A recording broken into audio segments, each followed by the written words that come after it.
여러분 안녕하세요. 오늘 묵상 로그 1월 4일 월요일 본문은 요한일서 2장 28절부터 3장 10절입니다. 제목은 난 하나님의 자녀야 라는 제목이에요.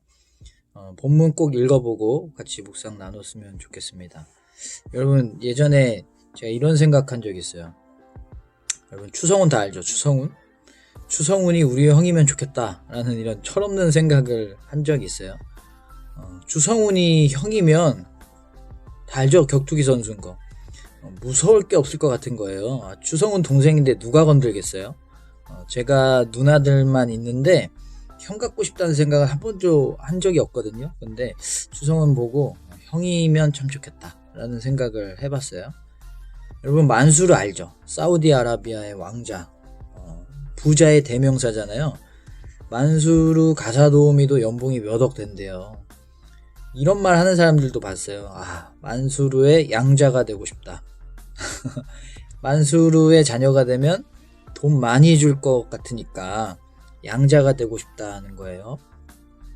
오늘 말씀에서 하나님이 우리를 하나님의 자녀라고 하신대요.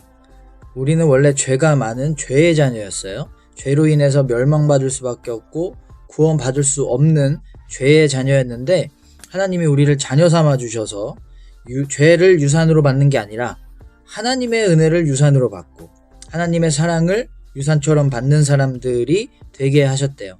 그래서 여러분 하나님의 자녀가 되면 하나님의 사랑, 하나님의 능력, 하나님의 은혜를 유산처럼 받아서 우리가 그걸 누릴 수가 있는 거예요. 하나님이 주시는 평안함과 자유함을 누릴 수가 있는 거예요. 하나님의 자녀가 되기 위해서는 조건이 하나 있는데 죄가 없어야 됩니다. 오늘 말씀 8절에 보면은 죄를 짓는 사람은 마귀에게 속해 있대요. 하나님의 자녀가 아니라 마귀의 자녀라는 거예요. 예수님이 우리가 하나님의 자녀가 되라고 십자가에서 대신 죄를 지시고 못 박혀 죽으셨어요. 그럼 우리는 예수님의 그 십자가의 은혜를 의지해서 하나님께 우리의 모든 죄를 회개해야만 합니다. 그리고 그 죄를 다시는 안 짓기 위해서 노력해야 돼요. 제가 예전에 어릴 때 엄마랑 시장을 갔다가 장난치느라고 혼자 막 엄마 두고 막 돌아다녔거든요. 그러다가 길도 잃고 엄마도 잃어버린 적이 있어요. 길에서 울고 있는데 다행히 어떤 그 택시 기사님이 저 손잡고 경찰서에 데려다 주었어요. 그래서 다행히 엄마를 다시 만날 수 있게 됐는데 만약에 그때 엄마를 다시 못 만났다면 얼마나 큰일이에요. 엄마를 다시 찾아서 얼마나 다행인 거예요. 엄마 없이 살 수도 있었던 거잖아요. 우리가 예수님의 은혜로 하나님의 자녀가 된 게 정말 큰 은혜예요. 정말 다행인 거예요.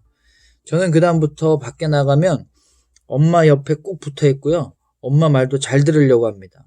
우리도 하나님의 자녀가 됐으니까 하나님께 꼭 붙어 있고 하나님의 말씀을 잘 들어야만 합니다.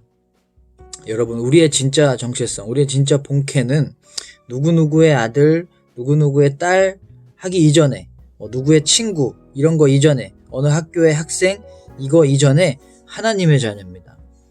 이게 진짜 우리의 본캐예요. 그리고 하나님의 자녀는 죄를 짓지 않고 하나님 말씀에 순종하는 사람들입니다. 여러분 오늘도 하나님의 자녀라는 확고한 정체성을 가지고 하나님의 말씀대로 살고 죄에서 멀어지는 여러분 되시기를 주님의 이름으로 소망합니다. 함께 기도하겠습니다. 하나님 오늘도 하나님의 자녀로서의 정체성을 가지고 온전하게 죄를 멀리하고 하나님을 가까이하며 살아갈 수 있게 하여 주시옵소서. 예수님의 이름으로 기도했습니다. 아멘.